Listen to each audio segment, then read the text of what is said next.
Awo Tarei from Thoi village was a very famous Khanong. Like Tiresias, the blind prophet in Greek mythology, he was able to foresee and predict the course of one's future. He was one of the few visionaries who could tell the exact ailment and also possessed the spiritual power to heal them. There are many self-styled visionaries and self-appointed prophets in Ukhrul district where they use the name of God for the selfish gains. There are rumors in this region that there is a nexus between the so-called godly man and Leva Kasingping. The Leva man would do certain rituals and make somebody sick. The so-called godly man, pretending to be a visionary, would go and tell the ailments of those people suffering from unknown sickness. They then work together to heal such people in the name of God and thus made their living. These bogus visionaries would do more harm than good to many gullible clients. Any kind of physical ailment, be it in the stomach, head, or any other part of the body, would be attributed to an unclean spirit. There exist many reports where patients suffering from appendicitis, stones, and many more have died in their hands due to the incorrect treatment and medication. Sometimes they would step on the stomach of the patient who had pain in the stomach by telling them that there is unclean blood inside. However, Awo Tarei was an exceptional case. He did not charge any money from his clients. His house was like a hospice. People from various districts of Manipur would come to him for healing. Many of these patients were turned away by doctors as they had no hope left. Whenever people praised him and offered money, he would humbly tell them that it was God who had healed them. In the year 1994, during the first week of July, Awo Tarei traveled to Ukhrul from his village because he somehow sensed his need there. He reached Ukhrul in the morning and encountered an unusual sight. He noticed a young man standing near a pawn shop with a beautiful goddess-like woman. He could not believe his eyes, for he saw the beautiful woman's feet were not touching the ground. He saw them smiling and chatting affectionately. He then realized that the faces were quite familiar to him. Awo Tarei approached them, but the woman immediately fled and disappeared into the crowded market.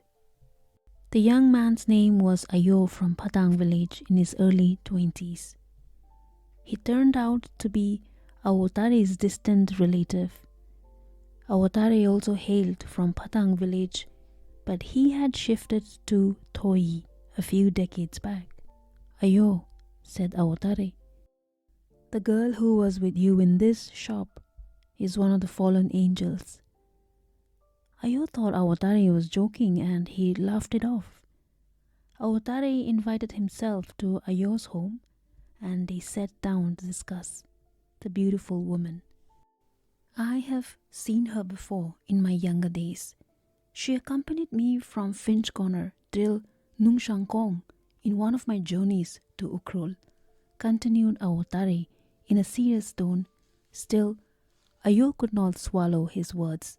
He asked, what do you mean? How can that be? Awo, we have been together since last Christmas. I have touched her with my own hands. How can I touch her if she's not real? Awo Tarei said, they have the power to turn themselves into any shape and size and can deceive you with their appearance. They are called deceivers in the Bible. I know you are finding it hard to believe me because I can see that you are madly in love with her.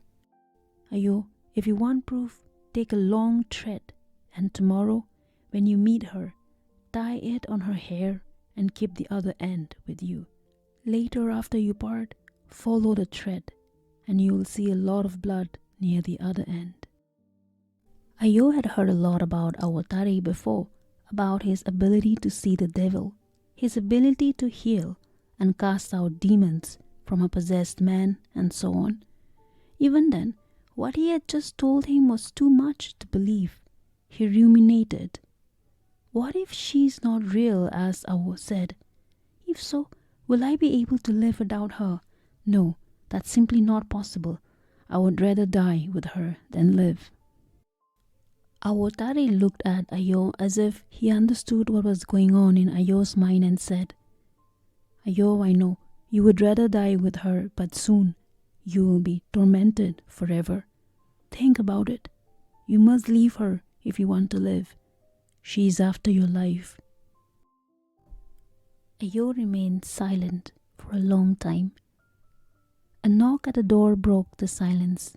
Ayo's cousin, Singmi, came to ask Ayo to bring medicine for his mother in the village as she was running high fever. 3 of them proceeded towards the market to get paracetamol for Ayo's mother. When they reached the pharmacy, they saw a beautiful woman standing there, and Ayo's heart began beating faster. Awo Tarei whispered in Ayo's ear, "Look at her feet very carefully." Before Ayo could get a closer look and speak to her, she quickly ran away from where she was, pretending as if she did not see them coming. Ayo could not notice whether her feet were touching the ground or not because her long beautiful lock had covered her feet. "Did you notice that she was walking in the air?" asked Awo Tarei. Ayo shook his head and said, "I could only see her long beautiful hair." "Yes, that's because she's not willing to let go of you," said Awo Tarei. Singmi was clueless about what they were talking about, for he did not see any beautiful girl with long hair. Awo Tarei asked Ayo and Singmi to leave that day immediately with the medicine for the village. Awo Tarei said, "She did not look happy, so go to your village and stay there till I come next." Ayo refused to leave his girlfriend without informing her. Moreover, there was no proof that she was not human. Ayo was determined to see her again and prove Awo Tarei wrong, so he requested his cousin Singmi to take the medicine to his mom and promised that he will be in the village the following day. Singmi left for Phadang with the medicine, but Ayo and Awo Tarei stayed in Ukhrul for one more night. Awo Tarei had to go back to Toyi, but he did not dare leave Ayo alone. She was not in a hurry to take your life, but from now on, she will look for every opportunity to do it. Awo Tarei gently apprised him. He further advised him not to venture out alone or meet her in secret again. In spite of the warning, Ayo secretly went out to meet his lady love. They normally met in Viewland Bazaar near Zimik Pharmacy. As usual, she was waiting for Ayo, and he could not resist her enchanting beauty along with a captivating smile. It made him forget everything else. They walked on till Hamleikhong, and she asked him to join him for a picnic, to which he willingly gave his consent. Awo Tarei sensed that Ayo was missing, so he went to Zimik Pharmacy to look for him. When it was almost dark, he could see them approaching, laughing, smiling all the while. Awo Tarei hid inside the pharmacy to catch them together and make Ayo realize who she really was. As they reached near the pharmacy, Awo Tarei leapt out and tried to catch hold of her hand, but she managed to run away. Ayo was quite disappointed with him for frightening his girl away. Awo Tarei scolded him, saying, "Ayo, come to your senses. You are blinded by the goddess. Why can't you see the truth? Do you know where she comes from? Did you ever ask her about her parents? Do you know her village? Do any of your friends know that you have the most beautiful girl in town? Have you ever heard people talking about the two of you? If you say she's your girlfriend, then tell me her name." Ayo fumbled to say a word, but was hopelessly lost. He did not have answered to any of these questions. Only then did he realize that there was something mysterious about this beautiful lady. Is it possible that I have fallen in love with the goddess of KASHONG? Is she one of the evil fallen angels? If so, how can I touch her? Are not those kisses real? How about the food we ate together? The times we spent together. After everything, how is it possible that I don't even know her name? Turning to Awo Tarei, he said, "Yes, Awo, you could be right. But how can I run away from her? She knows where I live and she knows about my parents and my village. She could follow me wherever I go." Awo Tarei answered, "You must leave Ukhrul by tomorrow, and in the village you must not go out or stay alone. Someone should always be with you." That night after dinner, Awo Tarei prayed for Ayo and could sleep only after midnight. He knew something was wrong and his sixth sense told him that somebody was at the door. There was no light and the room was pitch dark. He was about to get up and check the door whether it was latched properly or not. Then he heard a deep voice whispering and calling out Ayo's name. Now Awo Tarei could sense that the woman was at the door and he got goosebumps. After a few minutes, she knocked at the door and asked Ayo to open it. Awo Tarei coughed to let her know that Ayo was not alone. "Why are you here, old man?" hollered the woman. "You can't touch him. He does not belong to you," said Awo Tarei. "Do not stand in our way. I've already touched him and will soon be together," said the lady. Awo Tarei knelt down and started praying to free them from the clutches of the goddess. He was praying out loud, and after the prayer there was silence. "Are you still there?" asked Awo Tarei. There was no response. The only sound he could hear was his own breathing. Awo Tarei got up to ensure that she was indeed gone and that the door was properly latched. He found the door half open. He went out to check but found no one. It was a clear moonlit night. Ayo's rented house was the last one facing the stream downward. He looked around for some time and came in to lock the door, but he was not able to do it. He thought something was wrong with the door and must be the reason why Ayo probably did not shut it when he went to sleep. He tried again, but was unsuccessful. Uncomfortably, he lay down on the bed thinking of what had just happened. Suddenly, he heard the closing of the door. He got up to check the door again. This time, without any problem, he could easily lock it. Ayo prayed again and repeated the words, "Deliver us from evil," over and over, and ended the prayer. After a brief moment, he fell asleep. When he woke up the next morning, Ayo was already in the kitchen preparing breakfast. Soon, he came in with the breakfast and asked excitedly, "Oh, did you sleep well?" "Yes, but only after midnight," replied Awo Tarei. "What were you doing? Did not you feel sleepy?" Awo Tarei only replied, "Let us thank God for the new day and also for the tea." While having breakfast, Awo Tarei asked, "Ayo, last night did you latch the door before you went to bed?" "Yes, I did. Was something wrong?" "No, just curious," said Awo Tarei. Ayo looked out of the window and said, "Oh, last night I dreamt of her. She came to my room, sat on my bed, and requested me to come away with her. She told me to keep my promise. And she also accused you of standing in our way and left the room." Awo Tarei bit his lower lip and nodded his head. He also had a strange dream, but did not wish to tell Ayo.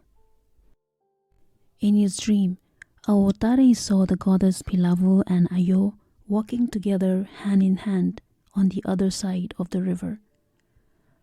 Awo Tarei called Ayo many times, but He did not look back. Instead, the goddess Philava turned back and said that he was taking him away for good. She told him that Ayo will be with her where the lilies bloom. Strange dreams and unwelcome nightmares about Ayo were seen and experienced by different relatives and family members back home in the village too. One morning, the pastor of village, Reverend Ayui, came to visit Ayo's parents. After the morning tea, Pastor Ayui asked them how the son Ayo was faring in Ukhrul. Sensing some unpleasant news, the parents looked at each other without a word, and the father asked Reverend Ayui, "Is there anything wrong with our son?" "I don't know anything about what is going on with your son, but last night I had a strange dream about him. I saw him waving and bidding goodbye to everyone. He was on his way to KASHONG Peak, so I was just curious to know about his well-being," said the pastor. The parents told him similar dreams and nightmares they too had about their son. After a brief deliberation, the pastor and Ayo's father decided to go to Ukhrul that very day to bring him home. Coincidentally, when they reached Ayo's rented house in Viewland, Ukhrul, Awo Tarei and Ayo were about to move out. Fearing for Ayo's safety, Awo Tarei had decided to drop him to his village. Fortunately, the two arrived at the right time. Awo Tarei told them to take care of Ayo and never to leave him alone. He also told them not to let him move out of the village till further instructions. He asked the pastor to constantly visit him and to continue to pray for him. He told them about his encounter with the goddess of KASHONG and said, "Prayer is the only weapon that can defeat the evil forces of this world." He told them that if needed, he would come to the village after a few weeks. They parted ways with a prayer. After a few weeks' stay in the village, one afternoon, when Ayo's mother was alone at home, she heard a loud crash and scream in Ayo's room. She rushed to his room. The door was wide open. She found him lying near the door and unable to speak. Only the whites of his eyes were visible. She informed her neighbors and the pastor was quickly called in. The pastor prayed for him and after some time he came to his senses. When they asked him what happened, he just said, "She pushed me." "Who pushed you?" asked his father, but there was no reply. The seizure-like phenomena started occurring frequently. Prayers and different local medicines had no effect on him. Sometimes he would wake up in the middle of the night and start talking and smiling as if somebody was visiting him. Whenever a prayer group came to pray for him, Ayo was quite disturbed, and he requested them not to come for prayer. Many months passed in similar condition. A doctor was called and medicines and injections were administered. The doctor told them to give him proper rest and asked them to keep him happy. He told them that the seizure-like moments were caused due to his memory of certain depressing moments in his past. His family members, friends and relatives tried their best to keep him happy, but the seizure continued till Ojam Sopi arrived.